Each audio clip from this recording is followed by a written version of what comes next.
કેમ છો મિત્રો? જય યોગેશ્વર, જય સ્વામિનારાયણ, જય શ્રી કૃષ્ણ. હું છું શિલ્પાસ કિચન રેસિપીસમાં તમારું સ્વાગત કરું છું. મિત્રો, સાતમ આઠમ ઉપર બધાના ઘરે ફરસાણ તો બનતું જ હોય છે અને સાતમ જાય પછી એ ફરસાણ થોડું ઘણું વધે જ છે અને એમાંય વરસાદ હોય એટલે ફરસાણ તો હવાઈ જવાનું છે અને એ હવાયેલા ફરસાણને કોઈ નથી ખાતું, તો પછી એ નાખી દેવું ના.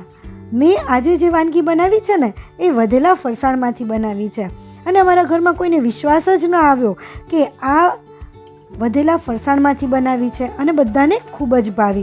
તો મને થયું કે આ વાનગી તમારી સાથે પણ શેર કરું. તો ચાલો આપણે બનાવવાનું શરૂ કરીએ. એ પહેલાં તમને એક રિક્વેસ્ટ છે કે વિડીયો જોયા પછી તમને જો ગમે તો એક લાઇક જરૂર કરી દેજો, કેમ કે તમારી એક લાઇકથી મને નવી નવી રેસીપી બનાવી અને તમારા સુધી પહોંચાડવાનું મારું પ્રોત્સાહન વધે છે. મારું પ્રોત્સાહન વધારવા માટે એક લાઇક જરૂર કરી દેજો અને નવી રેસીપીના નવા વિડીયો જોવા માટે ચેનલને સબસ્ક્રાઈબ ન કર્યું હોય તો સબસ્ક્રાઈબ પણ કરી લેજો, જેથી નવી રેસીપીનો નવો વિડીયો તમારી પાસે તરત પહોંચી શકે. તો ચાલો આપણે બનાવવાનું શરૂ કરીએ.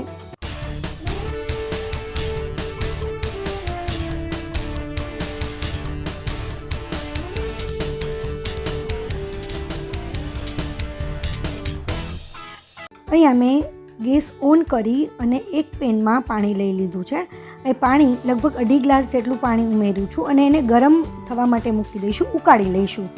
હવે મેં અહીંયા ફરસાણ લીધું છે. એમાં જે છે એ ત્રિરંગી પૂરી છે, ચવાણું છે અને વધેલા ગાંઠિયા અને શક્કરપારા ને એ બધું જે મિક્સઅપ હતું ને એ પણ લઈ લીધું છે. તીખા ગાંઠિયા છે, ત્યાર પછી ચકરી હતી એ પણ લઈ લીધી છે અને શક્કરપારા હતા, ફરસી પૂરી હતી એ પણ લઈ લીધી છે. બધું જ લઈ લીધું છે, જેટલું હતું એટલું બધું જ લઈ લીધું છે. હવે જુઓ તમે, પાણી સરસ રીતે ઉકળી ગયું છે અને આપણે બધું જ ફરસાણ છે ને એની અંદર એડ કરી દઈશું. પરંતુ થોડુંક આપણે એટલું ધ્યાન રાખીશું કે જે કડક વસ્તુ હોય ને એ આપણે પહેલાં એડ કરીશું. એને તમારે જે ચકરી હતી ને એ મેં પહેલાં અંદર નાખી દીધી છે અને ગાંઠિયા અને ચવાણું જે હતું એ છેલ્લે રાખ્યું છે. હવે આ રીતે પાણી કેટલું લેવાનું, તો કે તમારે જેટલું ફરસાણ હોય અને જેટલું બનાવવું હોય ને એ પ્રમાણે તમારે પાણી લેવાનું છે. આટલું ફરસાણ ડૂબે ને એ પ્રમાણે પાણી લઈ લઈશું. બધા જ ફરસાણને સરસ રીતે આપણે પાણીમાં ડૂબાડી દઈશું. હવે ત્યાર પછી એને આપણે થોડું એવું ઢાંકી દઈશું એકદમ સરસ અને ગેસને ઓફ કરી દઈશું. હવે એકદમ ઉકાળેલું પાણી છે એટલે ગેસને ઓન રાખવાની જરૂર નથી. અને ત્યાર પછી જુઓ, અહીંયા મેં બટેટા બાફી લીધા છે, 4 નંગ જેટલા બટેટા બાફેલા છે. પરંતુ જો મેં કુકરમાં બાફ્યું છે, ટીનના કુકરમાં, પરંતુ મારું કુકર જે છે ને એ જરાય કાળું નથી પડ્યું. એનું શું કારણ છે ખબર છે? એની એક સરસ હું તમને ટિપ્સ બતાવું છું. હવે આપણે આ બધા બટેટા કાઢી લઈએ, પછી એનું સિક્રેટ જાણી શકીશું. તો એની અંદર મેં જુઓ આ વધેલા જે લીંબુ છે ને એની છાલ નાખી હતી. આખું લીંબુ પણ નહોતું નાખ્યું, પરંતુ જે વધેલું લીંબુ હતું ને એની છાલ જ એની અંદર એડ કરી હતી. તો એની છાલ નાખવાથી પણ કુકરમાં જે છે એ કાળાશ નહીં પડે અને તમારું કુકર ફટાફટ સાફ થઈ જશે. તો હવે ત્યાર પછી એક પેનમાં આપણે તેલ લઈ લઈશું. અહીંયા મેં 2 ટેબલ સ્પૂન જેટલું તેલ લીધું છે. તેલ ગરમ થાય એટલે એની અંદર વરિયાળી નાખીશું, થોડી જીરું નાખીશું અને ત્યાર પછી 3 થી 4 મરચાં મેં આ ઝીણી કટકી કરી લીધા હતા અને આદુની પેસ્ટ હતી અને એને આપણે સરસ રીતે સાંતળી લઈશું. આદુનો જે કાચો ટેસ્ટ છે ને એ નીકળી જાય ને એટલું જ આપણે સાંતળવાનું છે. હવે સેજ હલાવી લઈને ત્યાર પછી એની અંદર આપણે થોડી એવી હિંગ નાખી દઈશું. હવે હિંગ મેં પહેલાં એટલે નથી નાખી કારણ કે તેલ એકદમ ગરમ થઈ ગયેલું હતું, તો જો હિંગ એની અંદર તરત નાખીએ ને તો હિંગ બળી જાય છે, એટલે હિંગ મેં પહેલાં નથી નાખી. હવે થોડું આદુનો જે કાચો ટેસ્ટ નીકળી ગયો છે ત્યાર પછી એની અંદર ટમેટું નાખી દઈશું. એક ટમેટું મોટું હતું મારે અને એની ઝીણી કટકી કરી લીધી હતી. તો એ આપણે સરસ રીતે એને સાંતળી લઈશું. એની અંદર મસાલા કરી લઈએ, થોડી હળદર નાખી દઈએ અને ટેસ્ટ પ્રમાણે આપણે મીઠું લઈ લઈએ અને સ્પાઇસી, તમે જેટલું સ્પાઇસી ખાતા હોય ને એટલું લાલ મરચું અને ધાણા જીરું પાવડર એમાં એડ કરી દઈશું અને બધું જ સરસ રીતે હલાવી લઈશું. ત્યાર પછી એને એટલી હલાવવાનું છે કે જ્યાં સુધી આપણા જે ટમેટાં છે ને એ એકદમ ગળી જાય અને એકદમ આ રીતે સોફ્ટ થઈ જાય. જુઓ એકદમ ટમેટાં સોફ્ટ થઈ ગયા છે, તો ત્યાં સુધી આપણે એને હલાવવાનું છે. અને ત્યાર પછી આપણે જે બટેટા બાફેલા હતા ને એની મેં છાલ કાઢી લીધી છે અને આ રીતે સેજ મેશ કરી અને એની અંદર નાખી દઈશું અને આ રીતે ચમચીથી જ મેશ કરી લઈશું. મેં જે બટેટા છે ને એકદમ બાફી લીધા છે એટલે આ ફટાફટ મેશ થઈ જાય છે.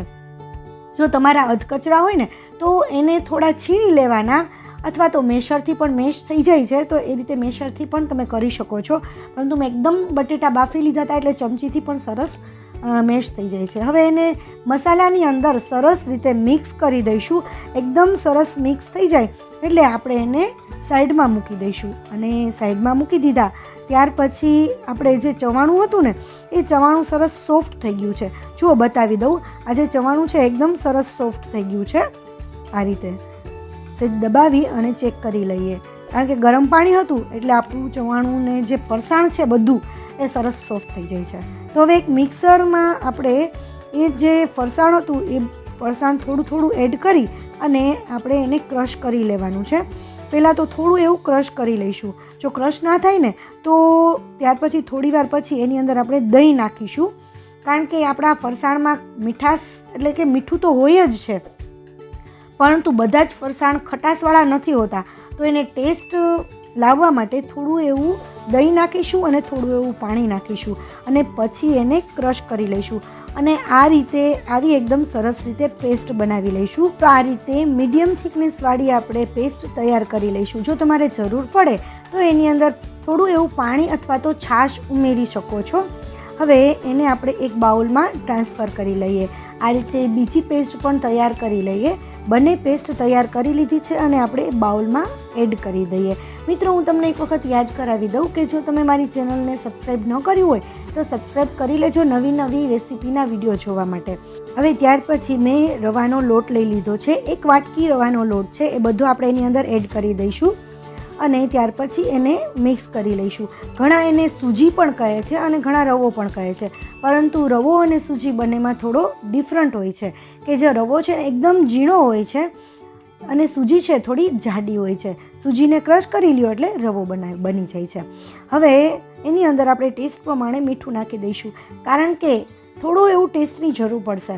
કારણ કે જ્યારે આપણે ફરસાણ હોય એ તો બરાબર જ ટેસ્ટી હોય છે, પરંતુ પાણી અને દહીં નાખેલું છે ને એના પ્રમાણમાં જ આપણે મીઠું નાખવાનું છે. હવે એને આપણે સાઈડમાં મૂકી દઈએ અને ત્યાર પછી ગેસ તરફ જઈએ.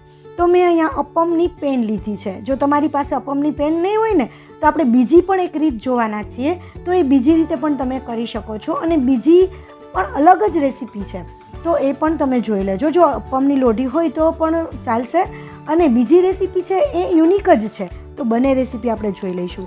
હવે અપમની પેનમાં જે આપણું બેટર હતું એ બધું થોડું થોડું નાખી દીધું છે અને ત્યાર પછી જે મસાલો હતો એ પણ થોડો નાખી દીધો છે. ત્યાર પછી ઉપરથી ફરીથી આપણે બેટર થોડું થોડું ફિલઅપ કરી લઈએ અને આ રીતે બટેટાનો જે મસાલો છે ને એ જરાય દેખાય નહીં ને એ રીતે જ ફિલઅપ કરી લઈએ.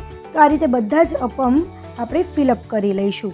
બધા અપમ ફિલઅપ થઈ ગયા છે તો એને આપણે મીડિયમ ગેસ ઉપર આપણે લગભગ 2 થી 3 મિનિટ સુધી આપણે પાકવા દઈશું ઢાંકીને. ત્યાર પછી એક વખત ચેક કરી લઈએ. જુઓ છે આ એકદમ સરસ મસ્ત ઉથલી જાય છે. જો પરફેક્ટ પાક્યું હશે ને નીચે તળિયે તો જ આ રીતે પરફેક્ટ ઉથલશે, નહીંતર એને પાકવા દેવાની થોડી જરૂર છે. હવે ચમચીથી અને ચપ્પુથી બંનેથી પણ સરસ ઉથલી જાય છે. તમને જેનાથી ફાવે એનાથી તમે ફેરવી શકો છો અને આને હવે ઢાંકવાની જરૂર નથી અને બીજી સાઈડ પણ પાકવા દઈશું. જુઓ બીજી સાઈડ પણ આપણું સરસ પાકી ગયું છે, એકદમ મસ્ત, અને અંદરથી પણ સરસ પાકી જ ગયું હશે, કારણ કે બંને સાઈડ આપણી સરસ રીતે પાકી ગઈ છે. તો હવે આ બધું જે છે એને આપણે એક ડીશમાં લઈ લઈએ અને હવે આવ્યું છે બીજી રેસીપી. બીજી પણ એકદમ ટેસ્ટી અને યુનિક રેસીપી છે. હવે આની જ રેસીપી છે પરંતુ અલગ જ છે રેસીપી. તો એના માટે મેં એક પેન લીધી છે, નોનસ્ટિક પેન લીધી છે અને ડુંગળીથી જે તેલને સ્પ્રેડ કરી દઈશું. થોડું જે તેલ નાખ્યું હતું એને સરસ રીતે સ્પ્રેડ કરી દઈશું અને ત્યાર પછી એની અંદર આપણે જે આપણું બેટર હતું ને એ થોડું બેટર વચ્ચે નાખીશું. આ રીતે થોડું એવું બેટર નાખીએ. ચમચીમાં થોડું ચોંટી ગયું છે એટલા માટે હવે ફરીથી થોડું બેટર લઈ અને એકદમ સરસ રીતે રાઉન્ડ શેપ આપી દઈશું અને રાઉન્ડ શેપ સરસ આપી દીધા પછી સેજ વાર એને પાકવા દઈશું. કેટલી વાર પાકવા દઈશું કે જે આપણું બેટર છે ને એ થોડું થોડું શોક થવા લાગે. ત્યાર પછી એની અંદર આપણે ગ્રીન ચટણી નાખી દઈશું અને ત્યાર પછી થોડો એવો ટોમેટો કેચઅપ એની અંદર એડ કરી દઈએ. લગભગ મેં અડધી ચમચી જેટલો ટોમેટો કેચઅપ નાખ્યો છે. અને ત્યાર પછી થોડો ચીલી સોસ નાખી દઈશું. જો તમારે વધારે સ્પાઇસી ખાવું હોય તો ચીલી સોસ એડ કરવો, અથવા તમે એની ઉપર જે ચીલી ફ્લેક્સ આવે છે ને એ પણ સ્પ્રિંકલ કરી શકો છો વધારે સ્પાઇસી કરવા માટે થઈને. હવે એની ઉપર આપણે ડુંગળી ઝીણી ઝીણી કટ કરેલી છે ને એ આપણે સ્પ્રેડ કરી દઈશું. થોડું ટમેટું નાખી દઈશું અને જે બટેટાનો માવો બનાવેલો હતો ને મસાલો એ પણ સરસ રીતે સ્પ્રેડ કરી દઈશું. થોડો માવો વધારે લઈએ, માવો જેમ વધારે હશે એમ ટેસ્ટ ખૂબ જ સરસ આવે છે. હવે એને થોડી વાર પાકવા દઈએ અને જુઓ આપણે સાઈડમાંથી જોઈ લઈએ કે પાકી ગયું છે કે કેમ. જો નીચે એકદમ સરસ ગોલ્ડન કલર આવી ગયો છે અને એકદમ સરસ પાકી ગયું છે, તો એને થોડું એવું બેન્ડ વાળી દઈએ અને આપણે એક ડીશમાં કાઢી લઈએ. સેજ એને સપોર્ટ જોઈએ છે એટલે ચપ્પુથી સપોર્ટ લઈ અને એક ડીશમાં આપણે કાઢી લઈએ. મિત્રો, આ જે રેસીપી છે ને એ મેં જ્યારે સર્વ કરીને ત્યારે કોઈને એવું ના લાગ્યું કે આ મેં વધેલા ફરસાણમાંથી બનાવી છે અને બધા આંગળા ચાટતા જ રહી ગયા. તો તમે પણ આ રીતે બનાવી શકો છો. જુઓ તમે, એકદમ ટેસ્ટમાં બેસ્ટ. તમે જોઈને પણ અત્યારે હું જે જોઉં છું ને તો પણ મને ખાવાનું બીજી વખત ખાવાનું મન થઈ ગયું છે. અને બંને રેસીપી એટલી સરસ લાગે છે અને તમે ગ્રીન ચટણી અને ટોમેટો કેચઅપ સાથે ખાઈ શકો. મિત્રો, તમને મારી આ વેસ્ટમાંથી બેસ્ટવાળી રેસીપી કેવી લાગી એ મને કમેન્ટ જરૂર કરજો. તમે આટલા સરસ કમેન્ટ કરો છો ને ત્યારે એ કમેન્ટ વાંચીને પણ આનંદ થાય છે અને એ કમેન્ટનો જવાબ આપવાનો પણ મને ખૂબ જ આનંદ આવે છે. તો કમેન્ટ એક જરૂર કરી દેજો અને રેસીપી ગમી હોય તો તમે બીજા સાથે પણ શેર કરી દેજો જેથી એમને પણ ઉપયોગી બને. તો મિત્રો, તમે મારી ચેનલને હજી સુધી સબસ્ક્રાઈબ નથી કર્યું તો રાહ શેની જુઓ છો? આવા જ નવા વિડીયો જોવા માટે ચેનલને સબસ્ક્રાઈબ કરી લો. Thank you for watching. નવી રેસીપી સાથે ફરીથી મળીશું. ત્યાં સુધી બાય બાય, ટેક કેર.